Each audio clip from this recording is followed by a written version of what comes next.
A recent occurrence that has generated discussion in South African political circles is ANC veteran Tony Yengeni taking a strong stand against Pieter Groenewald, the newly appointed Minister of Correctional Services. Before we continue, please kindly hit on the subscribe button. Prominent African National Congress, ANC, official Yengeni has openly questioned Groenewald's recent activities, especially the high-profile raid on Sun City Jail, for which he has garnered plaudits. When Yengeni released a picture of Groenewald together with a critical analysis that cast doubt on the public's adoration for the new minister, commotion broke out. Yengeni made a remark implying that Groenewald was not deserving of the praise, since the minister's behavior may not be a real reflection of his background or goals.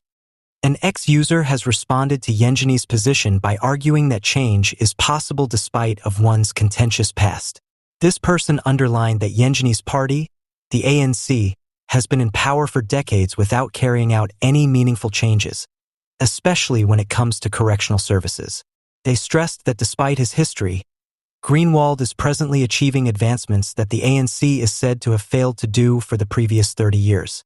This criticism highlights a broader discontent with the ANC's record and suggests that Groenewald's initiatives, in spite of their flaws, constitute advancement that the ANC has been charged with ignoring.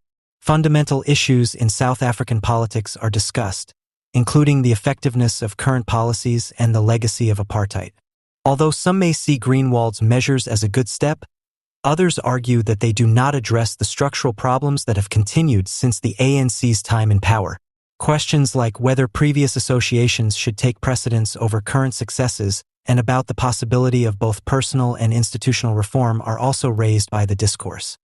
This conversation highlights the enduring conflicts and opposing points of view that characterize contemporary South African politics. As the nation struggles with its past issues and pursues change, the discussion between Yengeni and his detractors reflects the larger fight for advancement and accountability in South Africa's political environment. Once again, prominent leaders Fikile and Panyaza Lesufi of South Africa recently participated in a public discussion during which they expressed differing opinions about the current state of the African National Congress, ANC. This disagreement brings to light the party's widening divisions, which have been beset by allegations of corruption and inadequate service delivery. Well-known ANC member Fikile Lesufi asserts that the present issues facing the party are a result of internal issues inside the party. He emphasized that the ANC's demise is not the result of external factors. Nobody planned to destroy the ANC. The real problems are internal corruption and a deficiency in service provision, said Fikile.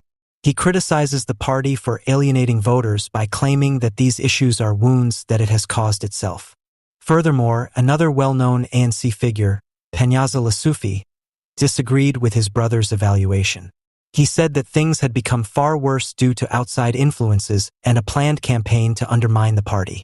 While internal issues exist, there are also deliberate attempts to weaken the ANC from outside forces, said Panyaza. He maintained that, in order to comprehend the whole range of difficulties the party faces, a more comprehensive viewpoint is necessary. It is a critical moment for this public discussion to occur as the ANC prepares for the next elections. Voters' unambiguous expectations have been communicated by their disapproving votes. Every Lesufi recognized that in order to enhance service delivery, it was critical to pay attention to voters' concerns and address them. The discussion also touched on the legacy of notable South African, Chris Hani. Fikile and Panyaza both agreed that there should be no relationship at all between the ongoing political conflicts and Hani's name or legacy. The GNU is not associated with Chris Hani.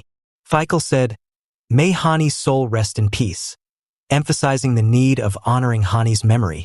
Reiterating what Lebogang Mail tweeted about him, Colin Malachi, president of the ANC Youth League, informed Clement Manuthila that the sugar daddies send their boyfriends to insult us because they are cowards. I'm giving them a face-blind challenge.